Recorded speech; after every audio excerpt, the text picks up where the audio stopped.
तो भारतीय बाजारों में कमाई की पहली स्ट्रैटेजी के लिए बात करते हैं जी बिजनेस के मैनेजिंग एडिटर अनिल सिंघवी से। Anil sir, good morning. Gift Nifty तो अच्छा दिख रहा है, 80 अंक पॉइंट्स ऊपर। तो ये जो हम इतना स्ट्रॉन्ग अभी परफॉर्मेंस गिफ्ट निफ्टी की तरफ से देख रहे हैं, अमेरिकी बाजारों में भी अच्छा परफॉर्मेंस देखने को मिला। सर, क्या वजह लग रही है? देखिए, गुड मॉर्निंग स्वाति। देखिए, वजह तो साफ है। लोकल और ग्लोबल दोनों फैक्टर काफी मजबूत नजर आ रहे हैं। सबसे पहले चलिए ग्लोबल फैक्टर्स की बात कर लें। कल 4 दिनों की गिरावट के बाद अमेरिकी बाजार थोड़े संभले हैं और डाउ और नैस्डैक फ्यूचर्स तो आपने भी बताए हैं किस तरह से मजबूती के साथ ट्रेड कर रहे हैं, क्योंकि जो सबसे ज्यादा जिस नतीजे का इंतजार था पूरी दुनिया को, वो था एनवीडिया। और उसके वजह से बाजार बंद होने के बाद आए अमेरिका में, तो वो मजबूत दिख रहे हैं, उसी से फ्यूचर्स मजबूत है। तो फाइनली ग्लोबल मार्केट में थोड़ी शांति, थोड़ी तेजी लौटी है।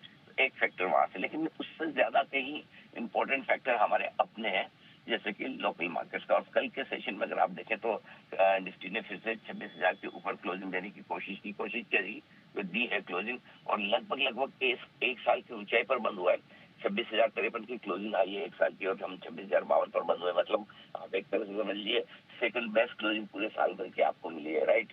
तो ये एक अच्छा संकेत है कि अच्छी मजबूत क्लोजिंग मिली है। दूसरा ये कि कल के सेशन में आप देखिए बड़े लंबे समय बाद एफआईज और डीआईज दोनों के खरीदारी के आंकड़े तो आए हैं, बीच बीच में कभी कभार आते हैं, लेकिन मजे की बात यह कि कल एफआईज ने cash, stock futures, index futures तीनों में मिलाकर खरीदारी की है। यानी कि बिकवाली का प्रेशर कम हुआ है और लोकल फंड से कल एक नया रिकॉर्ड बनाया है। इतिहास में पहली बार ऐसा हुआ है कि लगातार 58 दिनों तक घरेलू फंड की खरीदारी हुई है। अब ऐसे में और क्या ट्रिगर्स चाहिए जिसके दम पर बाजार आगे न बढ़े? तो मेरा ये मानना है कि ग्लोबल और लोकल दोनों ही ट्रिगर्स बाजार के लिए बेहद मजबूत है। और कोई बड़ी बात नहीं, आज कल में आप निफ्टी को एक नए लाइफ हाई की तरफ बढ़ते हुए देखें।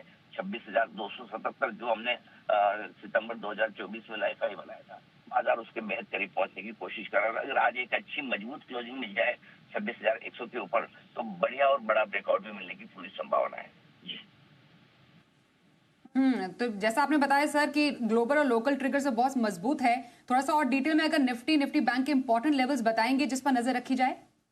देखिए, एक अच्छी बात तो ये कि धीमे धीमे निफ्टी और बैंक निफ्टी दोनों के लिए सपोर्ट लेवल ऊपर की तरफ शिफ्ट होते हुए दिख रहे हैं। अब 25,850, 25,950 एक बेहद मजबूत सपोर्ट के तौर पर काम करेगा, जो आसानी से टूटेगा नहीं। और एक गैप से खुलने के बाद अगर 26,100 के ऊपर खुलकर हम टिकते हैं, तो फिर 25,950, 26,000 ही आपके लिए एक मजबूत सपोर्ट हो जाएगा। 26,100, 26,100 और 275 ये ऊपरी रेंज है, जिसमें कहीं कहीं जाकर आज के लिए निफ्टी में थोड़ी रुकावट आ सकती है, प्रॉफिट बुकिंग आ सकती है। बैंक निफ्टी का जहां तक सवाल है, 58,800, 59,000 अब बैंक निफ्टी पर ये मजबूत सपोर्ट है, जो आसानी से टूटने वाला नहीं है। इस रेंज को बैंक निफ्टी आराम से होल्ड करेगा। इस रेंज में आने पर थोड़ी बहुत खरीदारी आएगी भी।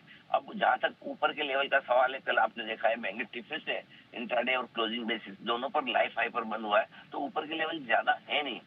59,300 के ऊपर निकलते बैंक निफ्टी नया लाइफ हाई भी बनाएगा, और ऐसे में uncharted territory blue sky zone में पहुंचेगा। और तब बड़े टारगेट 59,500, 60,000 के करीब के कहीं कहीं बनकर आएंगे। तो बैंक निफ्टी तो और भी ज्यादा बेहतर, और भी ज्यादा मजबूत नजर आ रहा है। जी बिल्कुल sir, thank you so much sir, आज बाजार पर स्ट्रैटेजी बताने के